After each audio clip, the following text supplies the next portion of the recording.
Welcome back, everyone. The second session where we will focus on the technology stack primarily. I will just give a quick overview of the agenda before we get started. So first, I want to give you a quick introduction to what we mean by the technology stack and the latest developments that we have. As I said in our introduction, this is brief and not an introductory session, but I hope you get a feeling for the kind of work we are doing, and for those of you who are very active, it will be a review of all the great things we've achieved so far and what we plan going forward. Then we will talk about the services model and the idea of a common way of describing services to add to the data model that people are most familiar with. And it will be great to have Magnus back on stage to help us out with that. Finally, looking forward to the presentation from Thomas on why vehicles need an event-driven framework, which ties in very well to the idea of VSS-like signals and the ability to build systems out of a database and a data model that drives the behavior. And so that should be great as well. Let's go through then a quick introduction. So basically the technology stack as we define it is any and all technologies that are involved in the transfer of the use of the standard data model and the standard services description model. And so it's a wide definition. And it means that this could be defined through implementations, for example, shared open source projects, and it can also be defined through specification. And the choice between these two depend very much on the stakeholders that get involved in various areas. It's your project, you're the companies out there, and you decide how we should best do this. Obviously, some of the work is also done in organizations that we communicate with and cooperate with. And those organizations then bring specifications that may be implemented by member companies. And there are various ways to set this up. We bring all of it together in the technology stack, and that's where we talk about how do we actually make working technology that will build the working systems out of these models and description formats. So a little overview of the technology stack in a graphical manner. It really shows sort of the diversity of things that could be part of the technology stack. So we're talking about the tools that consume the different description formats. We're talking about translators within those tools. We're talking about generating code from the inputs. But then there's also the runtime implementation. So you have the libraries and perhaps implementations of connections to existing databases, all of those little things that actually make things run in the end. That's part of the technology stack. And all of the lists, the list below is of course not comprehensive, but then again, it's to highlight the fact that we want to use the best possible technology that already exists and just fill the gaps where needed.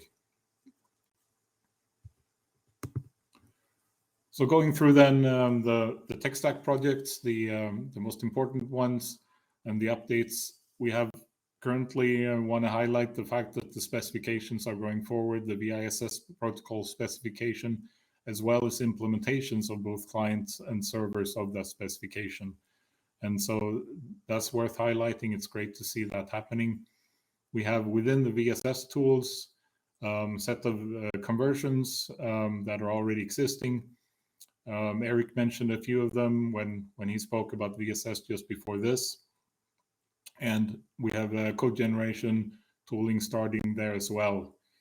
For example, in the Android-based tooling that actually generates code for the vehicle hardware abstraction layer to tie things together.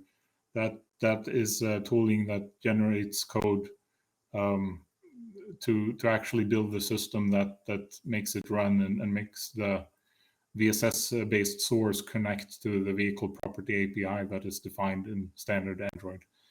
And so we're talking about both translations for the purpose of connecting to existing technologies, as well as in some cases code generation that goes directly into the runtime system. Franca, JSON, Protobuf, GraphQL, some of those technologies that we already work on connecting to, and there's more of that in the pipe. Turning to VSC, which is essentially the name we have for the services work, and you will hear more about that when Magnus gets started. Within that area, we do have initial tooling to show the essentially of the framework for how to do code generation, how to consume a description of services and generate code through a template-based system. And so that's a small step, but it's a very useful foundation for building all of these code generators that will come in the future. I mentioned previously also those different frameworks that are out there, Bosch's IOT Event Analytics, Vehicle Edge, Kuxa, and other related projects. Those are going forward with great speed, and you will hear more about that, I think, during these days, as well as AOS, and a very interesting project that I think you will be able to see demonstrated as well during these days. POCs, demos, and various stages of development. Should mention also that there are company internal tools. Some of those we're working on actually getting as open source and getting shared development on those tools. And so I look forward to that coming up and becoming actually a reality soon. So that's really great. And finally, we have the CCS architecture implementation, which is the CCS project builds a reference vehicle to cloud architecture. And within that, we, of course, tied together a number of different things in order to build something similar to a complete technology stack. There are some pieces, of course, remaining to do, but that's the idea of the work done there. And that started even before the CVII was named and started, and before we started talking about building the complete tech stack together. So CCS has been on this track for quite a while. And that's one of the projects within Geneva. Okay, let's go to the next. That's the end of the introduction I had for the tech stack. So I want to welcome now Magnus Foyer to the stage. Magnus has a great experience as an architect in multiple automotive companies, and he's really been a driving force behind this type of standardization in the past, for VSS as well as for the services now. So I'm very glad to have him join us again to talk about the work we want to do with services to add to the data standards. So welcome, Magnus, and thank you for joining us. Thank you very much, Gunnar. Hello, everyone. I'm Magnus Foyer. I have been with Covesa and prior to that Geneva for many years in different roles and in different functions, working for different OEMs. The main work was done on the Jaguar Land Rover, where I was a part of the starting team behind VSS. And now lately, I've been focusing a lot on the vehicle service catalog, which I'd like to talk about a little bit right now. So the question comes again and again, why yet another model for defining a service catalog? And it's not as much a question of file formats or underlying protocols or how do we bind this, etc. It's more a question of the catalog itself. How to define a set of standard non-differentiating services that we can start using throughout the industry so that we don't have to reinvent the wheel again and again for things that don't move that fast in the automotive industry, such as some of the comfort functions, tuners, etc. And as we have been looking around, as I've been working around at different OEMs, everybody are moving towards some kind of a service specification file in many, many different formats. Some are internal, some are obviously using ARXML, some are using Frank IDL, and we see the same attempt to standardize the APIs and version those and the call flows between those in a move toward a service-oriented architecture, both inside the vehicle, between ECUs, and outside the vehicle, between the vehicle and the cloud itself. So what we want to do is to be able to create a tool suite, which is not big and monolithic, but it's more of a pick your own menu, where you can convert from existing formats to other formats and use that service definition in whatever format you want to actually bind it to the protocols that you want, be it some IP, be it gRPC, or something else. So that's the objective of the whole thing. It's not a new standard to encompass all the other standards, which would land us in an interesting XKCD comic that I'm sure we're all aware of. It's a question of interacting within the existing standards, and it's a question of using these tools to express a standardized catalog. The catalog is the key. The tools are just a means to achieve that. So we do have a lot of existing interface and service descriptions, not to mention the underlying protocols, and I don't think I need to go through them all. The key point here is that we need to agree inside Covesa and inside the industry in how do we want to approach all these different standards so we don't lock people out because they've already made a technology choice. Somebody went with Frank IDL, some again has gone with ARXML and some other standard. We need to make sure that we can include all these. So what we did was that we templated the work on top of the VSS development process, which was very successful overall. That's now used pretty much everywhere in the industry, and said, how can we repeat this success, but with a broader scope of a vehicle service catalog and remote procedure calls. And this is very much an ongoing discussion. So I don't want you to take the proposal and all that here as gospel. See it more as an invitation to participate in the discussion to figure out the solution that works for as many industry stakeholders as possible. And there's a lot of what about. That was the first thing. Why are you reinventing the wheel? We spoke about that a little bit. What about Open API? And I'm going to talk about two things, not because I want to single them out and say these are the worst things ever, but rather to explain why we are not going with an established technology and say, this is the basket we're going to put all our eggs into. I hope it works. OpenAPI, for example, is extremely widely used in the web industry, also in the mobile industry, but it is a RESTful HTTP interface. It is based on web technologies that doesn't always lend itself, for example, to ECU communication, which is hard real time.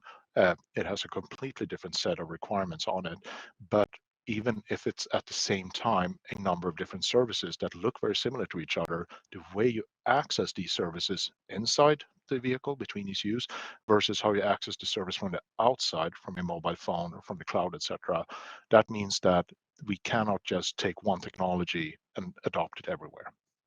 And the same thing very much goes for async API, which in this case is just pub/sub. We have pub/sub, and there are many implementations of it. We obviously have the VSS model, and we have the W3C standard around this that kind of carries that data on top of it. But we need something more. We need something that's able to encompass both pub/sub and RPC and is tool agnostic per se. So that's the idea. That said, we're always going to try to integrate with these, and I'm going to show a little bit how we can do that later. And we're always going to be influenced by different technologies out there because we are not going to come out with the absolute best solution on our own. We need input and influences from other technologies that are out there to understand how can we make a mix that works for automotive. So what we're doing right now is that we are defining a generic YAML-based IDL format to describe the interfaces and the data structures and the RPC calls and the methods and maybe also some of the signals, even if that overlaps a bit with VSS. We choose YAML not because we want to force everyone to use YAML to define their specification or the IDL specification with all the methods and APIs, etc. We choose YAML because it's very easy to read, both for humans and for machines, and it's a good intermediate format that allows us to bridge different kind of services written in different kinds of interface definition languages.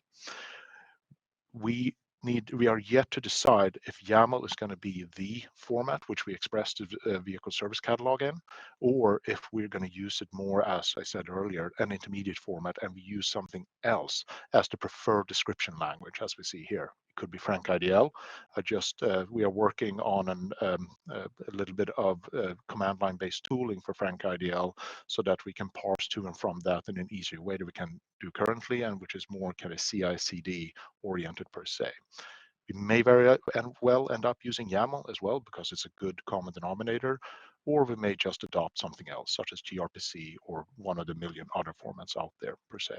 Again, this is all up for discussion, and I'm very much invited to participate in this by joining our meetings every other Monday.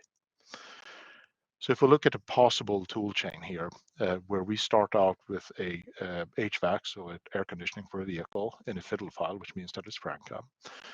What we want to do is to be able to translate that and normalize it into a YAML file, which through a converter, which you see on the top row, so that we end up with a YAML file that expresses the HVAC. Then you want to be able to take that and ingest it into a generator that doesn't implement, in this case, OpenAPI, but links with the existing OpenAPI implementation that's out there. We do not want to re-implement different kind of protocols, etc. We want to integrate with them. At the same time, if we look in the infotainment system, not only do we need an OpenAPI server to communicate with the mobile phone through the cloud or through Wi-Fi or something like that, we also need to integrate with the comfort or HVAC ECU itself over some IP. So the HVAC fiddle will actually generate both the common API toolchain and integrate with that through HVAC REST Serve CPP. And obviously, generating a some IP through common API is trivial with FrankIDL because we have all the tooling in place. At the end, however, we have an HVAC service inside the infotainment system that speaks to both worlds, both the mobile phone or the cloud world, and also the internal adaptive AutoSAR some IP-based solution that comes with that is spoken between the ECUs themselves. And this is what we want to achieve. The single source of truth in this case is a HVAC file, be it YAML or be it FrankIDL, and then from there we generate different target environments to integrate for protocols and stacks. And in a very similar way, we can now generate in-vehicle code from multiple different sources. And we keep mentioning gRPC and obviously ARXML for adaptive AutoSAR and the FrankIDL files. And we can normalize these into the HVAC file itself. Again, we can let that be the new master, or we can stay with the service definition file as one of the source formats on the left, fiddle, ARXML, etc. And from there, we can now generate code that integrates with some IP, common API, or something else. It's obviously pluggable. And if you have a proprietary solution inside an OEM or a tier one or some other agent, then you're absolutely free to plug in your local protocol that suits you and just your needs perfectly fine. And in a very similar way, we can also generate non-vehicle code, which often means mobile device communication, cloud communication, over-the-air communication. And that's a very similar way. You normalize the thing from HVAC in this case, from ARXML, and for example, to a YAML file, intermediate format in this case. And then from there, you integrate into gRPC or OpenAPI, and then you use that standardized tool suite that you just pull upstream in order to generate your target code. So again, we do not want to reinvent a wheel here by re-implementing different protocols or stacks. We just integrate with them. What about FrankIDL? Well, we obviously support FrankIDL, and one of the key goals for the project is to have bi-directional conversions from the YAML format that we're specifying to FrankIDL without any semantic loss. That means that we should be able to take a FrankIDL file, convert it to YAML, and then convert it back to FrankIDL without losing any information at all. What remains to be discussed, and that is, should FrankIDL be the preferred format? Should it be YAML, or should it be something else? And that's what we still are making a decision on, because there are many voices and there are many pros and cons. And that, I would say, is the next major milestone where we set down the foot. Once we've done that, we can start soliciting different services from the industry, from tier ones, from OEMs, and say, bring a service in, specify it in this format, and we will add it to the standard once we reviewed it. I think that's it, and I would now like to hand back to Gunnar. Thank you. Thank you very much, Magnus. You're welcome.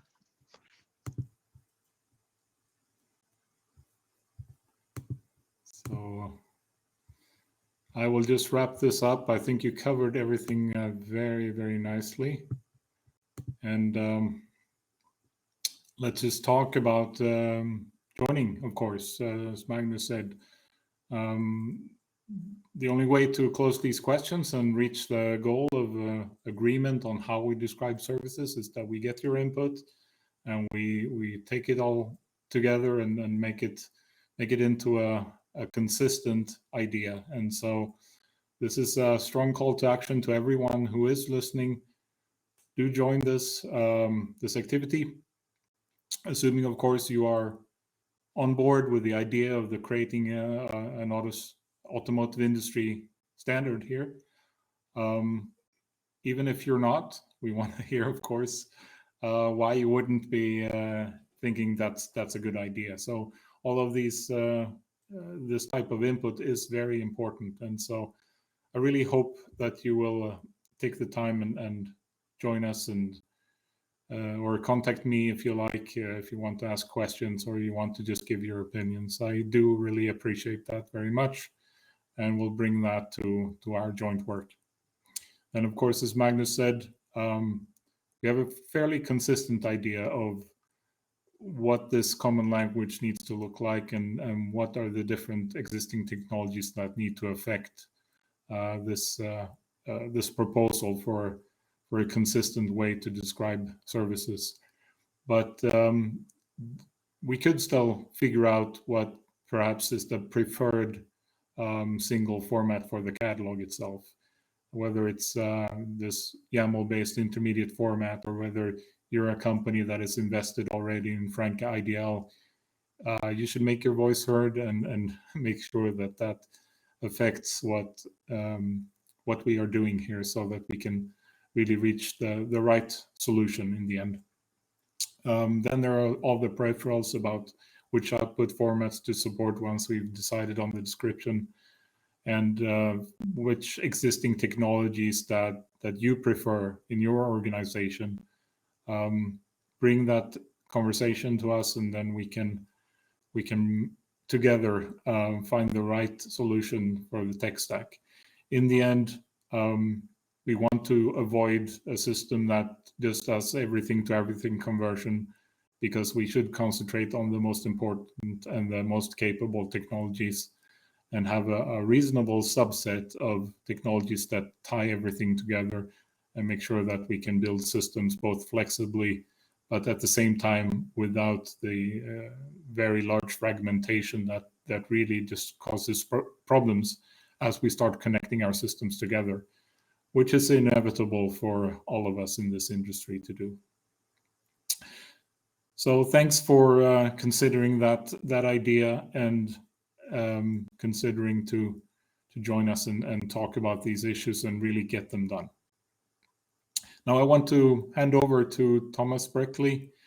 Very much looking forward to his presentation on why vehicles need an event-driven framework. So, Thomas, you're welcome to the stage, and if we have time, we will get to your questions towards the end, and you can ask about any of the presentations in this session. Hi there, everyone.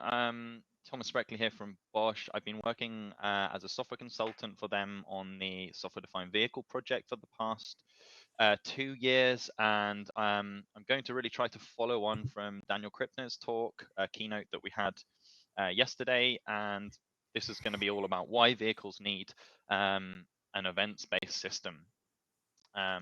So here Here we go. Let's just have something a little bit different for today. So we have the Gandhi shoes story. And yeah, basically this one, it's based on a real story, and I want everyone to just yeah, wakey and have a think about this. So the story goes, as the great Mahatma Gandhi, he was stepping aboard a train one day out in India, and one of his shoes slipped off as he was boarding the train and landed on the track. So he was unable to retrieve his shoe, and the train actually started rolling and moving away. So yeah, basically, this is the story, and I just want you to all to think, what would you do in the exact same situation?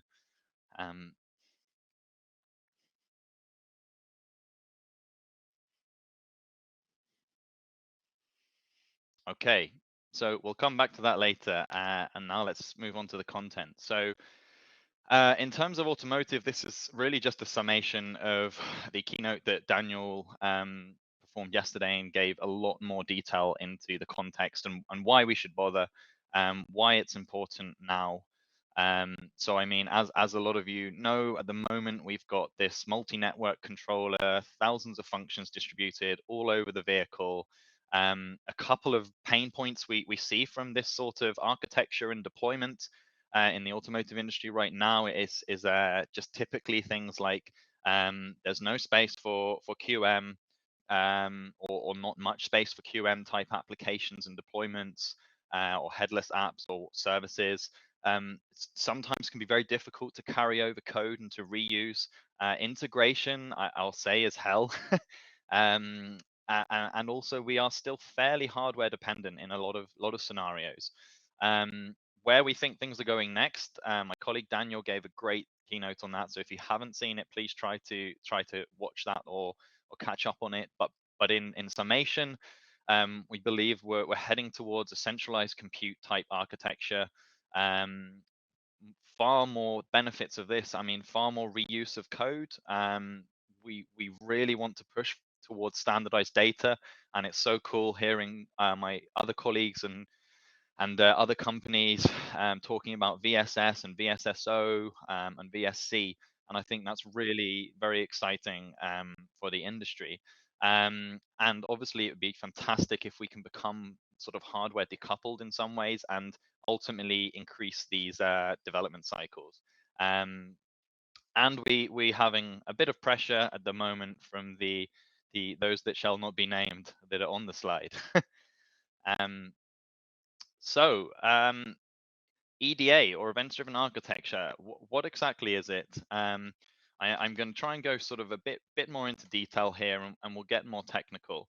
So for those that don't know, we've got a little basic concept diagram on the top right. So typically software solutions today, they have to handle very complex challenges, can be always on systems, multi-user, multi-tenancy, asynchronous, distributed apps. And one of the things here is that if we go for the Wikipedia definition of event-driven architecture, it is a software architecture paradigm that promoting the production, detection, consumption of, and reaction to events. So I mean, that's pretty concise and clear.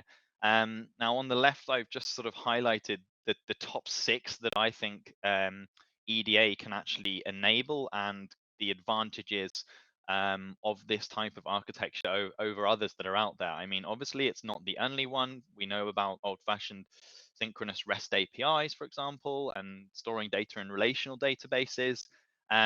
But where things get super interesting with EDA is this whole microservice style of implementation, distributed data or distributed databases. Event-driven systems can handle this extremely effectively, and they can rely upon multiple and distributed sources of truth. Also, distributed systems. So this is, I think, like extremely applicable for the vision that we're heading towards, we think, in the automotive that my colleague Daniel talked about. Basically, this idea of sort of multi-node systems that are distributed across multiple VCUs, ECUs, and also not just in vehicle. services or microservices, products could be distributed in the cloud and the vehicle, and interrelated actions between them. So just a quick one on loosely coupled. I mean, producers and consumers, they have no awareness of each other because the event broker acts as the intermediary. You have scalable. This EDA systems are typically extremely scalable. You can scale horizontally because producers and consumers with minimal redesign, thanks to the loose coupling often. And this allows for extreme speed and development cycles. Extensible also, and reactive, fault tolerant and recovery, they all sort of slightly go hand in hand there. Also, EDA is typically very capable at handling asynchronous type operations without blocking. So onto the next slide we go. Here's just a fun sort of little example. We have this thing called event storming technique, which is maybe some way that we can illustrate or explain how EDA lends itself in theory to sort of multi-node complex systems. So this is a very sort of basic example in the diagrams that I've drawn up here, but this is something that you would sort of typically experience or see in a deployment like sort of Booking.com or Trivago. And what you can see here is basically what this is showing is it's showing really how event-driven architecture can help to achieve and more importantly handle complexity with regards to distributed data and distributed system deployments through the use of microservices and very well-defined APIs. So this is, yeah, if I just will give you a little bit of time just to have a sort of a look through this, but in essence, the point that I'm trying to make here is that you can have different product services that can be living in different domains, different places. Microservices can be interchangeable. They can be incrementally updated or rolled back if there's problems with them. And you can also collaborate and interact with, for example, in this case, the payment service or the payments product could well be a completely third-party service product application. And through APIs and an EDA type architecture, that's no problem. It's very, very easy to achieve things like that. So just a little more on it then before we move to sort of a more automotive example. We'll move over to the everyone loves to use examples of Netflix. And so I will just tell the little story of Netflix. I mean, an events-driven architecture has actually existed for more than 15 years, so it is nothing new. I would say it's maybe perhaps new in the automotive industry, which is why I'm hopefully giving you this interesting talk today. And maybe some of you will be inspired by this and this technology to explore further. And the reason why recently it's gained a huge amount of popularity is really for one reason that a lot of companies are going through a phase of digital transformation at the moment. Us definitely included here at Bosch. And obviously the complexity of these requirements are forcing engineers to have to adopt to new ways of designing software, testing software, implementing software, and maintaining software over the product lifecycle, which has now grown to be almost forever with continuous development and CI/CD type operations and approaches. So just to the Netflix example, so back in 2017, little Netflix back then actually was facing a point of inflection where basically everyone from the coffee machine to the boardroom were asking the same question due to their rapid growth of user base. Like how do we scale? How can we grow? How can we keep up with this ever increasing demand for our streaming service? And one of their big problems that I think draws a lot of parallels with us here in automotive industry, they were struggling with multi-platform support. Just to list a few, and Netflix are great here with their openness and their blogs. You can go onto their they have a Netflix blog, and it's very technical, and they detail a lot of decisions that they make and why they open source, and why they make certain tech decisions. So this is taken from them here, and it's like, how do you support, for example, across Safari, Windows, Android, Roku, Miracast, Xbox, and all the Apple iOS type devices. And they were brave and bold back then, and they basically underwent an absolutely massive restructure and switching over to like a complete microservice-based architecture, with very stable APIs. And well, we all know where Netflix is today. They really did succeed in being able to scale, and they took the action early, and they adopted and switched over to a different type of architecture that would suit them better. The other example here is Google. I've sort of friends of mine that work there. I mean, they often say to me, and we often have, interesting discussions about. They have often in their software developers circles, they have this attitude or approach that all services have equal priority, and that products are simply recipes of services. And so if you really think more about that, what that enables is this everything as a service type operation.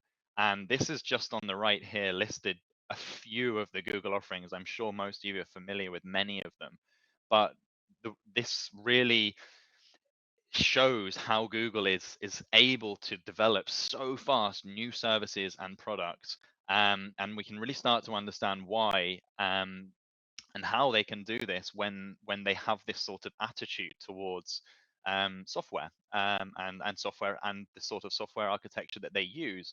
Also, from a business perspective, it gives them incredible flexibility.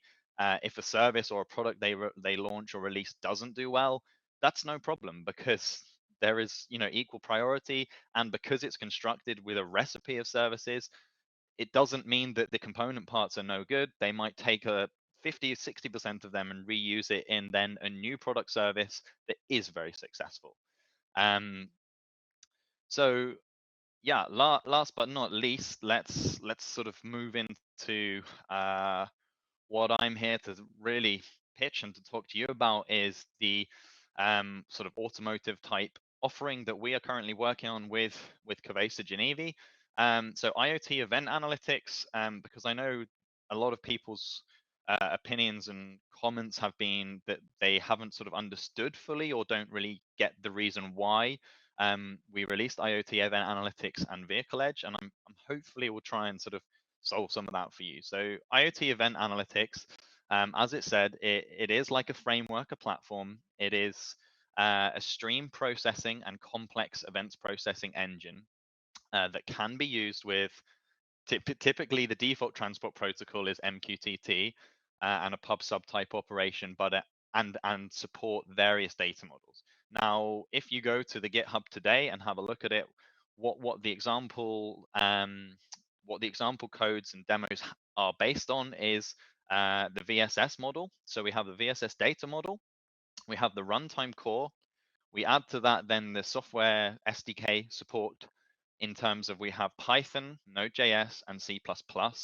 And then we abstract this another step further using standard OCI container tech, Docker if you're running on a dev PC, and containerd for running on devices. I mean, you can also run with Docker on your Raspberry Pi. That's what I have here on my desk. And you'll see here in blank, because this is sort of going to be also a call to action. Who knows in the future what we could collaborate also together, maybe Rust to get the whole thing smaller, more lightweight, can fit onto vehicle ECUs, VCUs better, and allow us to run more applications, maybe Go, maybe C#. And in terms of the container technology, I think it would be really cool and great if we could explore not just daemoned, but daemonless type services like Podman also. A quick sort of hit list of what it offers. The core engine is the runtime core is actually written in Node.js. We can run a super slimline package of that, which is about 6 times smaller than the typical Docker file. If you're trying to fit it into a small confined space. It's containerized deployment, as I mentioned before. we are super focused and really proud of using standardized vehicle data model. I mean, VSS is really excellent, and we actually have a Microsoft Visual Studio Code extension with the full GUI that will basically enable you to explore your way through a standard VSS vehicle model that we have for use and evaluation. You can perform complex rule set analysis and data analytics.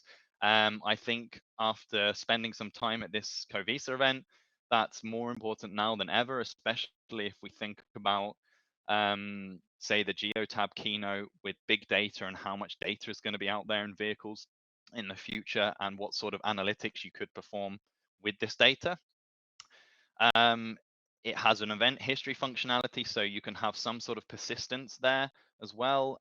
When we actually run this in a full deployment, which is called Vehicle Edge, which is a separate sort of code repo, we are utilizing Cook's Eval, which is a VSS data server.